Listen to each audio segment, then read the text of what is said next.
Hello, hello. Good afternoon, SYBSC students.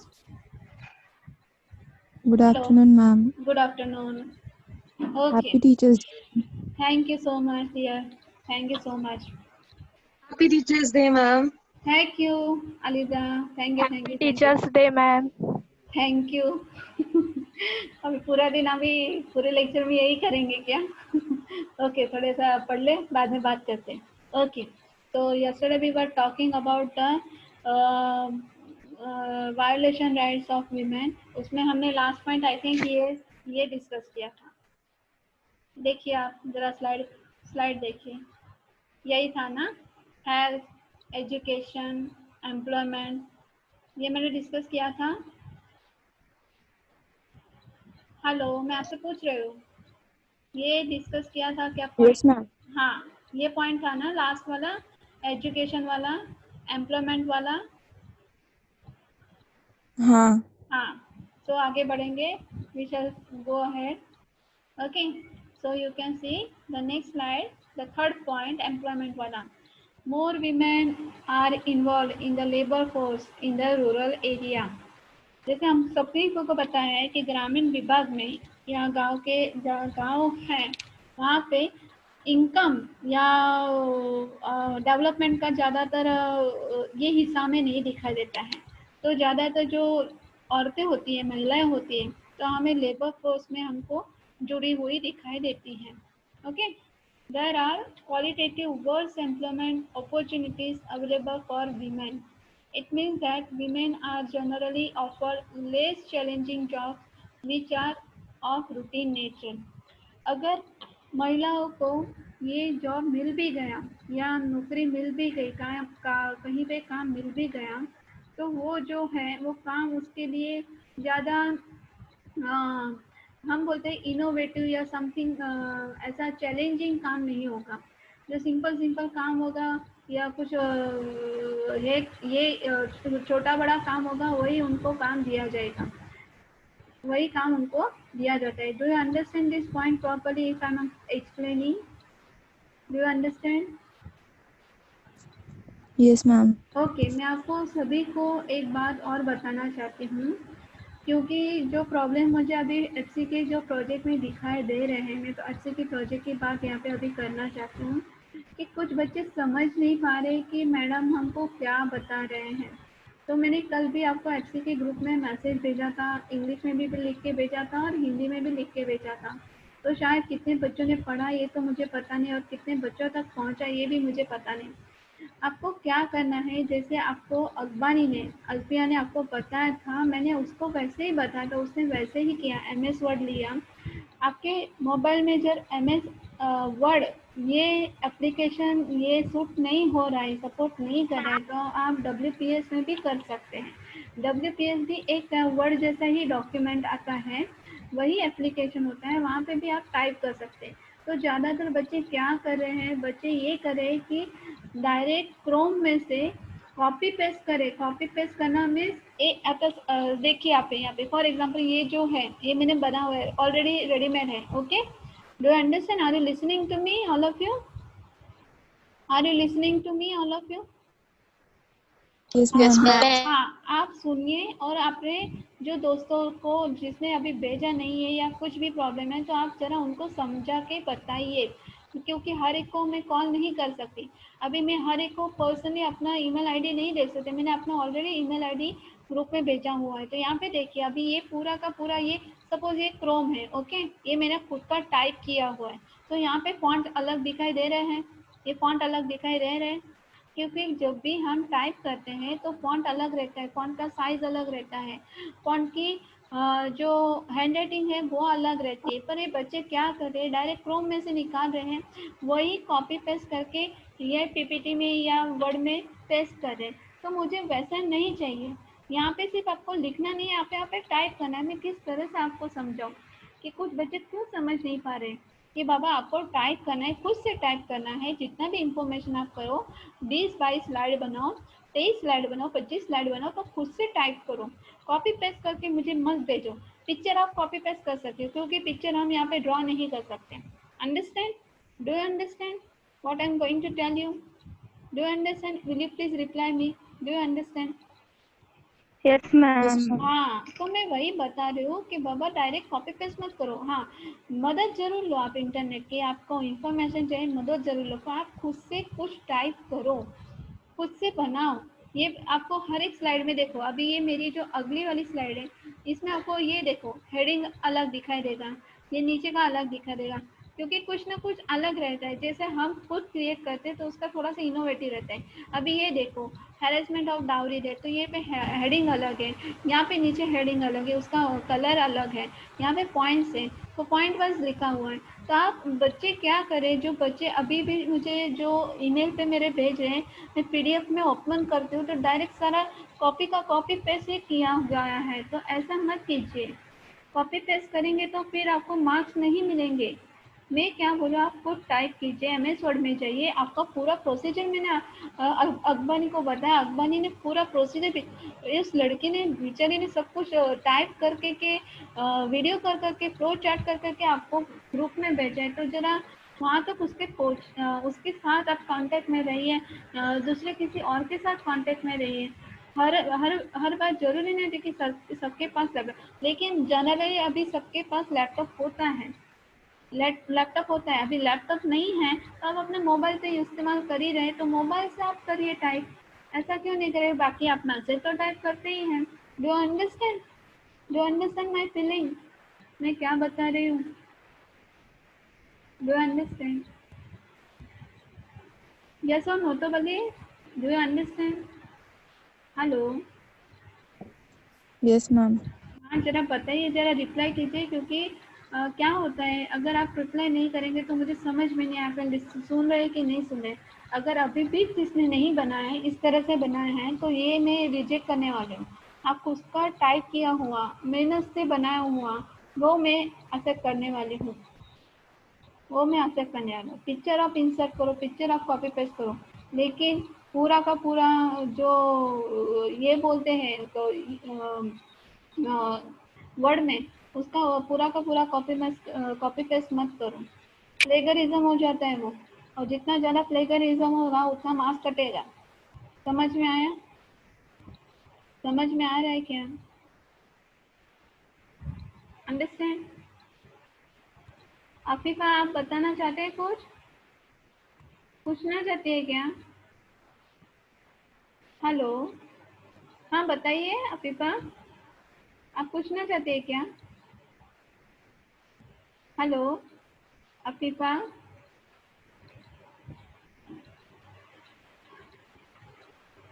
Okay, so the next point यहाँ पे आपको दिखाई दे रहा है, there is a discrimination against women at workplace resulting in the lower wages, lower promotion and unequal opportunities being offered। तो जब तक ज़्यादातर जब महिलाओं की बात करते हैं तो उनको एक लेस चैलेंजिंग जॉब दिया जाता है, लेस चैलेंजिंग जॉब दिया जाता है। उसकी वजह से क्या होता है कि उनको जो वर्क प्लेस में भी वही वो काम कर रहे हैं तो उनका भी वहीं पे भी एक्सप्लॉयटेशन होता है, लोअर वेजेस पे रखा जाता है, स्लोअर प्रमोशन होता है, अनइक्वल अपॉर्चुनिटीज, डिस्क्रिमिनेशन ज़्यादा किया जाता है, या ग्रुप होते हैं तो ग्रुप में भी कभी कभी डिस्क्रिमिनेशन किया जाता है। Okay, so traditional role of women as a house makers negatively affect the selection of careers on the part of women, selection of the women on the part of employers. ये कल point मैंने आज मैं फिर से दोहरा रही हूँ, क्योंकि जो हाउस वाइफ होती है, जो ट्रेडिशनल वीमेन, जैसे for example our mom, okay, so they are playing the role of house makers, तो उनको भी ज़्यादा से ज़्यादा उनके लिए एक चैलेंज रहा होता है, क्योंकि फैमिली के लिए या अपने बच्चों के लिए उन्होंने अपना करियर छोड़ना पड़ता है। तो इसकी वजह से जो हम बोलते हैं कि उन्होंने कितने सारे सेक्रीफाइसेस किए, उसका हम अंदाज़ा नहीं लगा सकते। So do you understand this point properly all of you? Do you understand? Do you Yes, understand? ma'am. Okay. So here you can see the next slide. New question. Explain the constitutional and legal rights of children. Okay. तो यहाँ पे देखिए आप first slide, constitutional right. The state is empowered to make affirmative discrimination in the favor of children. तो जब हम बच्चों की बात कर रहे थे उनके लिए पॉजिटिव और एफर्मेटिव डिस्क्रिमिनेशन स्टेट ने बनाया है। The state shall provide the free and compulsory education to the children at the age of 6 to 14। ये सब हम जानते हैं कि बच्चों को प्राथमिक शिक्षण या कंपल्सरी एजुकेशन मिलना चाहिए। जो शिक्षा देनी चाहिए या शिक्षण देना चाहिए वो कंपल्सरी होना चाहिए एक at the age of 6 to 14। इस उम्र में उनको कंपल्सरी एजुकेशन मिलना चाहिए। Traffic in human beings and force labour is prohibited. Traffic in human beings मतलब कि जो कभी कभी सेलिंग वगैरह होता है कि फॉर एग्जांपल कुछ गलत काम होते हैं, जो समाज में कभी कभी गलत काम होते हैं, ड्रग्स वगैरह इन्वॉल्व होते हैं या प्रोस्टिट्यूशन का जो काम चलता है या कुछ भी होता है, तो वो बंद होना चाहिए और बच्चों को बाल मजदूर की तरह काम करवाना नहीं चाहिए। Force labour is prohibited. No child shall be employed in any factory और माइन। यहाँ पे वो पॉइंट दोबारा रिपीट होता है कि कोई भी बच्चा 6 से 14 साल की उम्र में काम नहीं कर सकता। लेकिन कभी कभी हमें ऐसा दिखाई देता है कि ज़्यादातर होटल में या ढाबे पे या कहीं पे भी फैक्ट्री में बच्चे हमें बाल मजदूर की तरह काम करते हुए दिखाई देते हैं। Do you understand this point properly? Do you understand? Okay. So next point is the state is ensure that children of tender age are not abused. तो कल मैंने ये पॉइंट बताया था कि मुझे पता नहीं, लेकिन मैं फिर से बता रही हूँ कि ज़्यादा से ज़्यादा उनका ख्याल रखा जाए, उनको अब्यूज़ ना किया जाए, क्योंकि इस उम्र में बच्चों को कुछ पता नहीं होता है। उसको हम बोलते हैं यौन शोषण, यौन शोषण बोलते हैं। तो जिस तरह से इस उम्र में अगर इस बच्चे पे या बच्ची पे रेप वगैरह होता है या कुछ भी होता है तो उसकी इम्पैक्ट उसके दिमाग में कायम की तरह रह जाती है। पूरे पूरे वो जिएगा, और जो जो जब तक वो जिएगी और जिएगा उसके दिमाग में कायम ये बात सेट हो जाती है, उसके दिमाग में सेट हो जाती है। तो इस तरह की जो घिनौनी हरकत है उसमें उसको घिनौनी हरकत करने वालों को पनिशमेंट मिलनी चाहिए। The state is required to ensure that the children are given the opportunities and facilities to develop in a healthy manner and in a condition of freedom, dignity, and that childhood and youth are protected against exploitation and moral as well as material abatement। तो यहाँ पे state ने एक also दूसरा एक जिम्मेदारी उठाई है कि सभी बच्चों को जो फैसिलिटी दी जाती है, जो तक फैसिलिटी प्रोवाइड की जाती है, अपॉर्चुनिटी प्रोवाइड की जाती है, तो उसमें उसका डेवलपमेंट अच्छी मैनर में, हेल्दी मैनर में होना चाहिए। फॉर एग्जांपल कभी कभी हमें ऐसा दिखाई देता है कि बच्चे या आजकल के जो बच्चे हमें दिखा है, कभी कभी हम न्यूज़ में भी देखते हैं या कभी कभी सोशल मीडिया पे भी देखते हैं कि बच्चे स्कूल में भी कभी कभी सेफ है क्या, या बच्चे स्कूल से आ रहे हैं या स्कूल में जा रहे हैं तो सेफ है क्या, किस किस तरह से वो जा रहे हैं कि फॉर एग्जांपल बस में जा रहे हैं, रिक्शा में जा रहे हैं, कहीं पे भी जा रहे हैं, तो वो सही में वो सेफ है क्या। तो उतना जो एजुकेशन है उनको देना चाहिए, उसकी समझ उनको देनी चाहिए, क्योंकि आजकल तो स्कूलों में बैड टच और गुड टच ऐसा भी एजुकेशन दिया जाता है जो पहले नहीं दिया जाता था। तो बच्चों को खुद को भी पता चलना चाहिए कि क्या सही और क्या गलत, तो इस तरह उनका डेवलपमेंट होना चाहिए।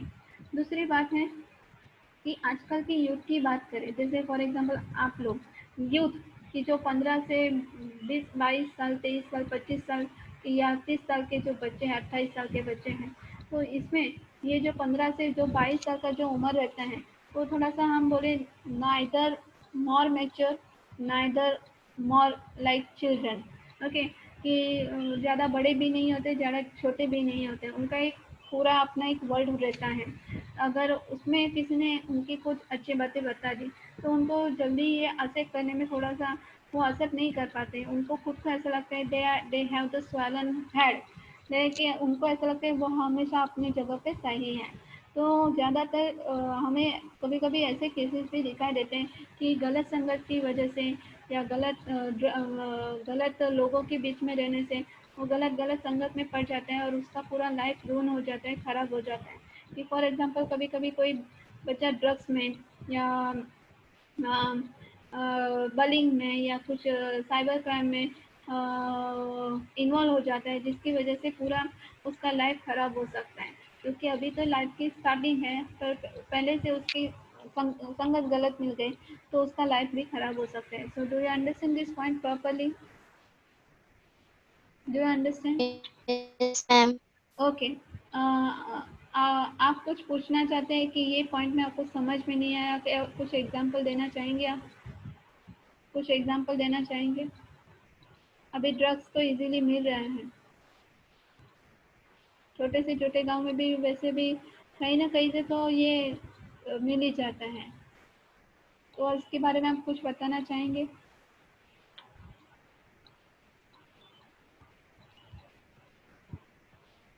कुछ बताना चाहेंगे?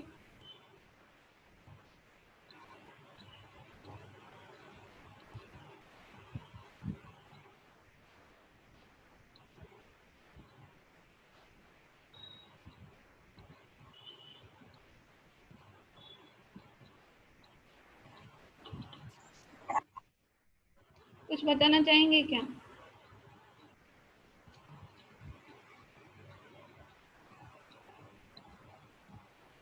Okay, so shall I go ahead? Hello, shall I go ahead?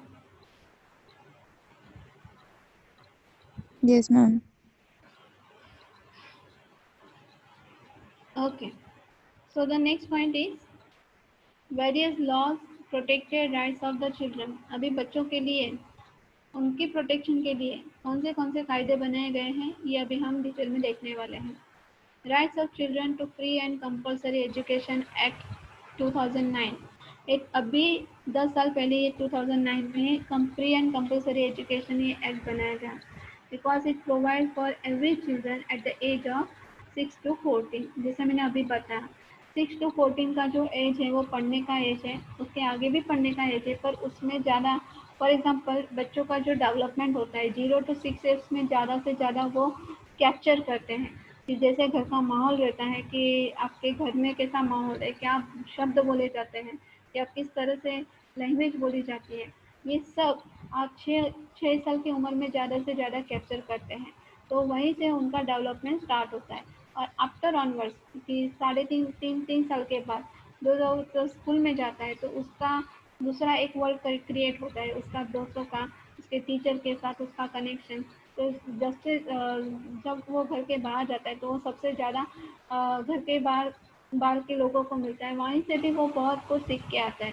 So 0 to 6 years में वो ज़्यादा से ज़्यादा कैप्चर करता है, और 6 to 14 एज में उसको कंपलसरी एजुकेशन मिलना चाहिए। Do you understand this point properly?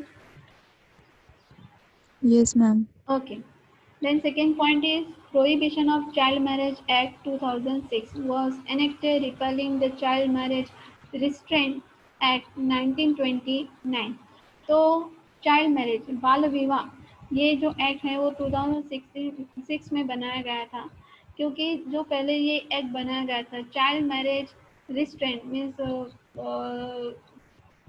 Prohibited, तो ये एक्ट 1929 में बनाया गया था, लेकिन उसके बाद 2006 में वापस उसको अप्लाई किया गया। क्योंकि शायद अपने फॉर एग्जांपल बाल विवाह के बारे में ज़्यादा को सुना नहीं होगा, कि लेकिन जो उत्तर भारत के जो कुछ राज्य हैं वहाँ पे हमको बाल विवाह ऐसे ये जो रिचुअल्स है वो दिखाई देते हैं, क्योंकि बचपन में ही शादी कर दी जाती है।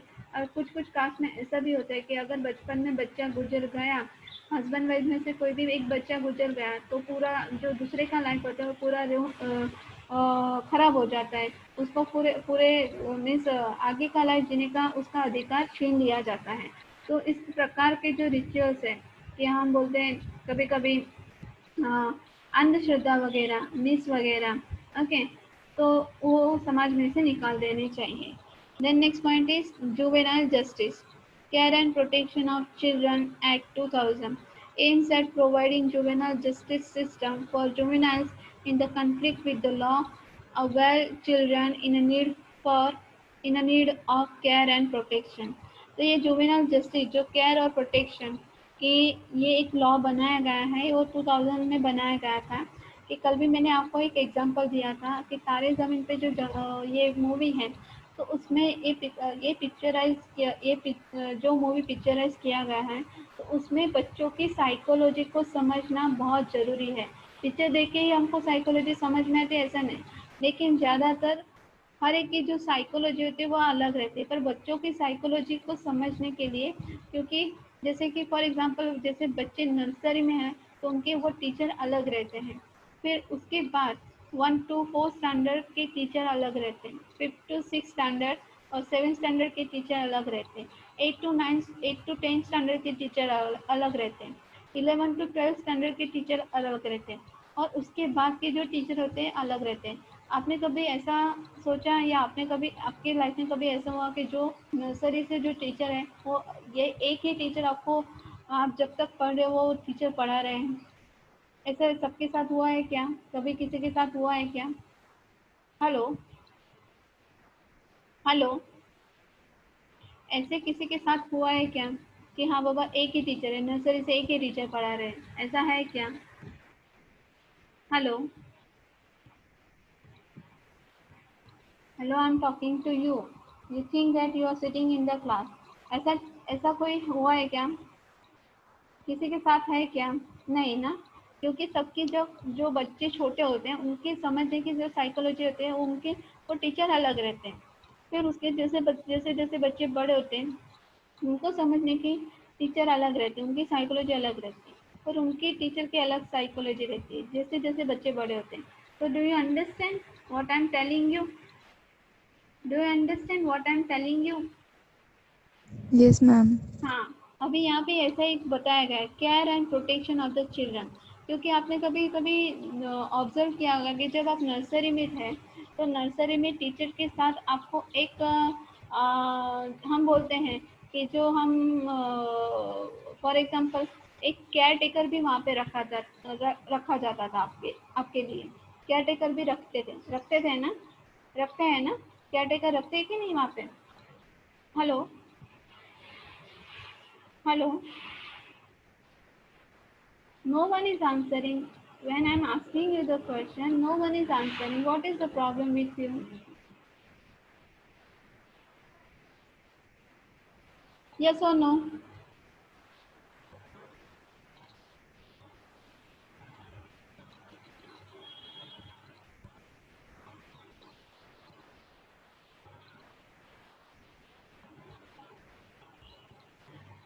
यहाँ पे 35 स्टूडेंट्स है पर कोई भी आंसर नहीं दे रहे मुझे। Okay, if you are not at all interested, just I'm delivering the lecture. Okay. तो मोस्ट प्रॉब्ली क्या होता है कि जब हम नर्सरी में होते हैं तो हमारे टीचर के साथ एक केयर टेकर भी रखा जाता है कि जो हमारा फॉर एग्जांपल कि हाँ अगर आपको लग गया है तो उसके साथ टीचर भी आपकी केयर कर रहे हो, वो केयर टेकर भी आपकी केयर कर रहे हैं। Okay, so protection and care of the children, इसके लिए जुवेनाइल जस्टिस एक्ट है 2000 में बनाया गया है।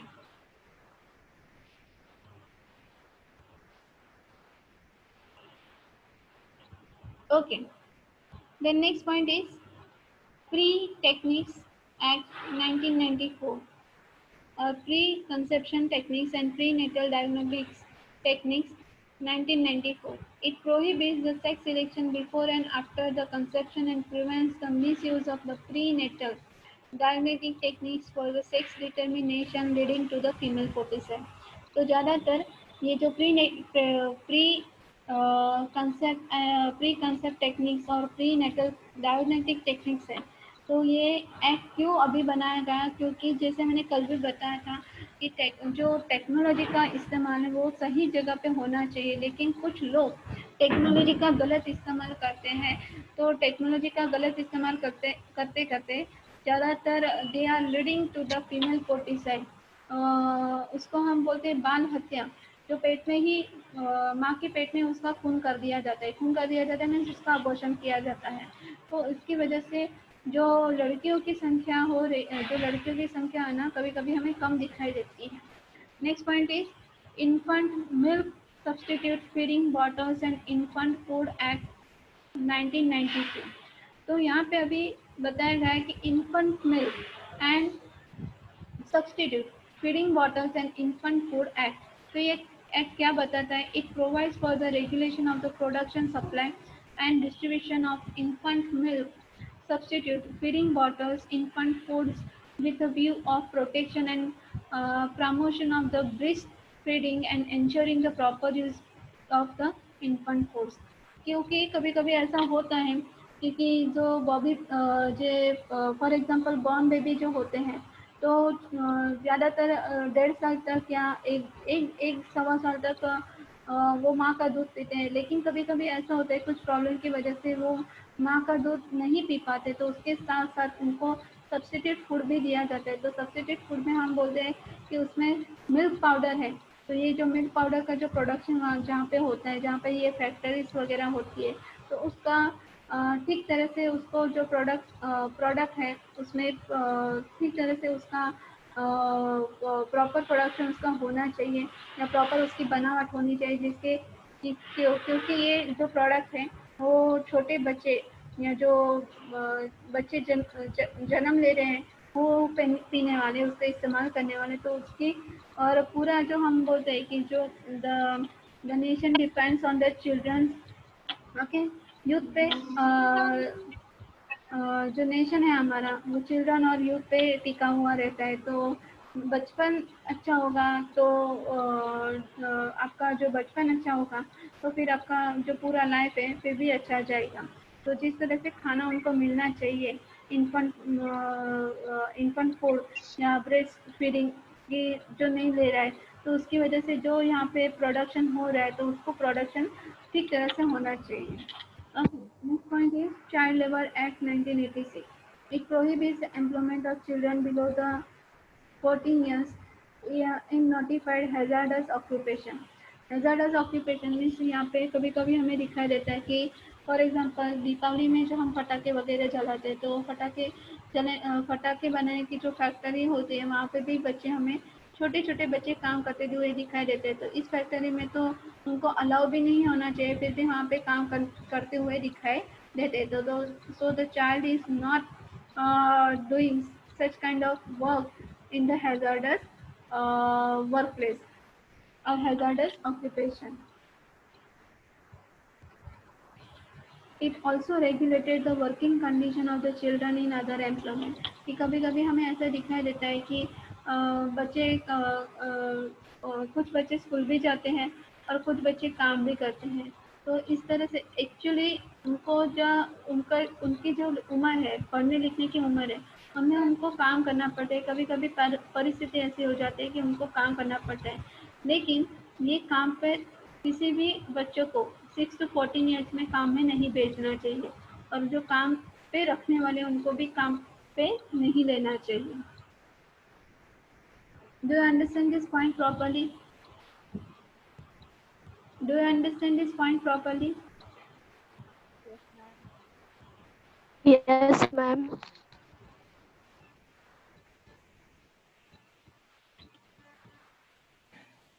ओके, थोड़ा सा अभी लाइट का प्रॉब्लम है, तो फिर थोड़ा सा अभी हम फिर से देखेंगे यहाँ पे कि अभी ये न्यू क्वेश्चन है, the violation rights of children. Okay, वो कॉन्स्टिट्यूशनल एंड लीगल राइट्स था, अभी हम देखेंगे वायलेशन राइट्स ऑफ चिल्ड्रन।